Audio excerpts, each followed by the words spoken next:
The iPhone 16 is official, and as usual, Apple didn't discuss some pretty major things about these devices during the event. So here's everything you didn't know about iPhone 16, iPhone 16 Pro, Apple Watch Series 10, AirPods 4, and more. First, the battery life of the iPhone 16. Apple mentioned that the entire iPhone 16 lineup has a longer battery life than the iPhone 15 lineup, but they didn't specify how much better. While Apple's website suggests some pretty major improvements, the iPhone 16 should last 2 hours longer than the iPhone 15. The 16 Plus should last 1 hour longer than the 15 Plus, and the 16 Pro and 16 Pro Max should last up to 4 hours longer than the 15 Pro and 15 Pro Max. That's the biggest jump in battery life since the iPhone 11 lineup. So people complaining about the iPhone 14 Pro and 15 Pro battery life can finally rejoice. In addition, when you do run out of battery, MagSafe charging has seen some major improvements. Now, all iPhone 16 models can be charged with MagSafe at 25 watts with a 30 watt or better charger, 10 watts more than the 15 watt MagSafe charging we've had since the iPhone 12. Qi 2 charging stays at 15 watts and standard Qi stays at 7.5 watts. Speaking of connectivity, the USB-C port remains the exact same this year. Yes, that means the same USB 2 speeds on the base models. The Pro models have the same USB 3 10 gig speeds from the 15 Pro lineup.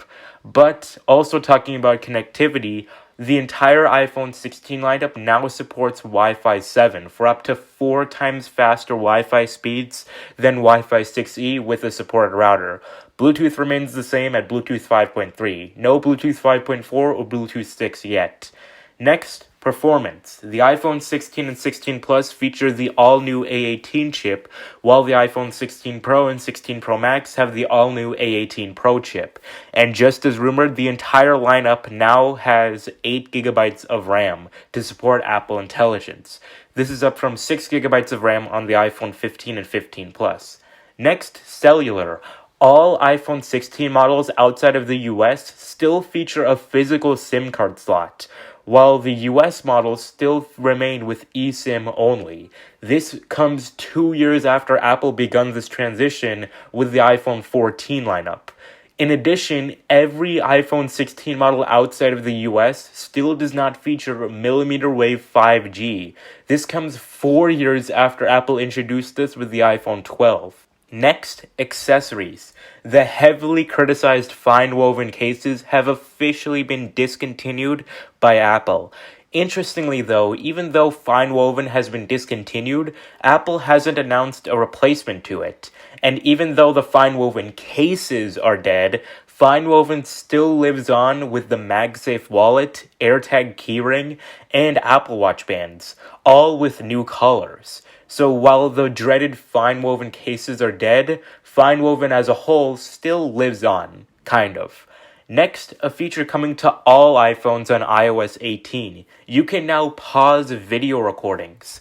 This was briefly mentioned in one of the bentos in the event, but it was added in the iOS 18 RC released today. You can pause your video recording in the middle of your shoot. You no longer need to re-record multiple times and stitch together each recording in an editing software. Very cool. Starting away from the iPhone, let's talk about the Apple Watch. Apple announced the new Apple Watch Series 10 and a black finish for the existing Apple Watch Ultra 2. Hardware-wise, the Apple Watch Ultra 2 is the exact same watch on the inside, just now in a new black finish with new bands. The sleep apnea feature is also coming to the Series 9 and Ultra 2 and the new Series 10. As for the Apple Watch SE, we literally got nothing new for the SE today. Mark Gurman said the night before that the SE may have been delayed, which is very evident now as we got literally nothing for the SE today. The upcoming SE3 is rumored to receive a plastic body now to reduce costs.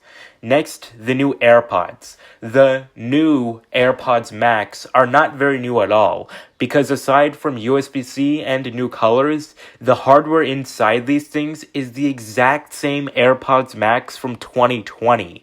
meaning the AirPods Max still lack adaptive audio and the better ANC from the AirPods Pro 2. The new AirPods 4 also feature USB-C on the case, but the USB-C cable is not included in the box of AirPods 4. You'll have to supply your own USB-C cable. AirPods Pro 2 and AirPods Max still come with a cable. And yes, that's the official name now. AirPods Pro 2nd generation, as we used to call them, are now officially referred to by Apple as AirPods Pro 2. The new hearing health functionality for AirPods Pro 2 are going to be coming to all existing and new AirPods Pro 2 models, including the Lightning versions from 2022 and the USB-C versions from 2023. Very cool. And even though the new AirPods 4 do feature active noise cancellation on the higher end models, don't get too excited. Apple notes that this active noise cancellation is more comparable to the original 2019 AirPods Pro, not AirPods Pro 2. Those still have 2 times better active noise cancellation than the AirPods 4. And speaking of the AirPods 4 with ANC, that version also comes with a better charging case than the lower end version. This higher end version features wireless charging, MagSafe, and Apple Watch charging, and Find My support in the case, while the lower end version just has USB-C in the case. Finally, AirPods 4 do receive a pretty significant downgrade over AirPods 3. They drop an hour of battery life down to 5 hours from 6 hours on the AirPods 3. One last thing I'd like to mention, the boxes. Apple says that the iPhone 16 box is now 100% fiber-based, but that likely means in order to achieve that, the iconic Apple stickers have likely been removed from the iPhone 16 box. This was the case for the iPad Pro, iPad Air, and even the Apple Vision Pro. All products that Apple has said that are 100% fiber-based for their packaging have removed the Apple stickers. So unfortunately, the iconic Apple stickers we know and love have likely been removed with the iPhone 16 lineup and will likely be removed in future Apple products moving forward. So those are a few tidbits about the iPhone 16 event. What do you think about the event? Will you be picking up any of these new products? Let me know in the comments.